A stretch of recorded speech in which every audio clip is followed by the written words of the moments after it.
In the meantime, this morning on the Road Show, in the buzz, the holiday weekend is almost upon us. And while many states across the country have been forced to shut down or scale back parades and firework displays because of the economy, you know, it seems like Rhode Island is one of the sunny spots in all of this, as we're ready to celebrate just as ever. Of course, the most well-known holiday tradition here in the Ocean State is the Bristol 4th of July Parade. And after 224 consecutive years, the tradition continues. It's always great to head out to that parade because it seems like everybody just kind of wants to be part of the fun, and it's always interesting to see who walks in the parade. It is, and you know, you were just mentioning everybody wants to be a part of the fun, and I think that's really one of the reasons why people love this holiday so much, is it's really one that humankind enjoys together. I mean, you know, Christmas and Thanksgiving, it's more of a personal, stay at home behind the table kind of thing, but here it's like everybody's outside and really taking part in it together. Yeah, it's really great, and I know that you know, you and I working in this industry, we don't always get the holidays off.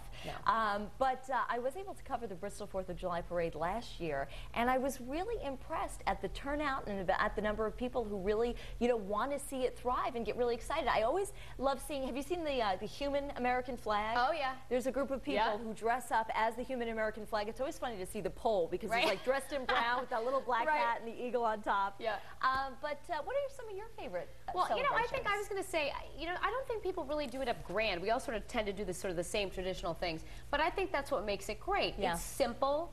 I mean, what's cuter than a kid holding a little sparkler? You know, as the sun's setting, or just doing the s'mores, you know, around the campfire, stuff like that. It's just those traditions you don't want to stop every year. You know, I actually, I've talked about this before, but I started my career in South Dakota, and where Mount Rushmore is, and had the opportunity to not only climb Mount Rushmore and stand on George Washington's head, but every year they have one of those fireworks displays that's seen around the world, as different news outlets pick up the broadcast of that, and it's really inspiring. You know, I actually did spend 4th of July in our nation's capital when I was in high school. Our high school band marched in the 4th of July parade. What did you play? I played the glockenspiel. No, you didn't. Yes, I did. Are you serious? Do you know what that is? No.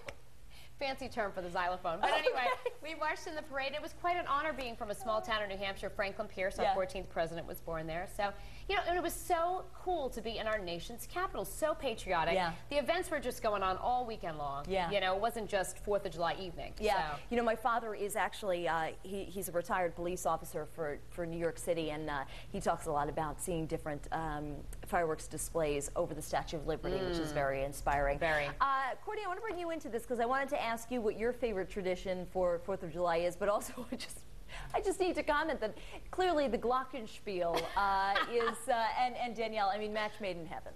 I've marched in quite a few parades myself. The Bristol Parade was one of the longer ones. I went to a high school in Cranston, and we got there super early, and it was super hot, but it's one of my favorite, and a lot of folks here on the blog are planning on doing that as well, and possibly watching it on TV, which definitely beats getting up so early. But my favorite's definitely the fireworks. Looking forward to it. There's like 5 days of fireworks going on here in Rhode Island. And I've posted the list here on foxprovidence.com, so you guys can check that out whenever you get a second. But we also have a poll here on foxprovidence.com, and we're just asking you, how do you plan to celebrate this 4th of July? And your choices are going to the Bristol 4th of July Parade, going to see fireworks, or getting together with family and friends. So you guys can weigh in now, and also have that same question on our Facebook page. And Becky is going to a wedding, and she says she can't wait. So that should be fun. I know a lot of folks getting married on that holiday, but the weather looks like it's holding out.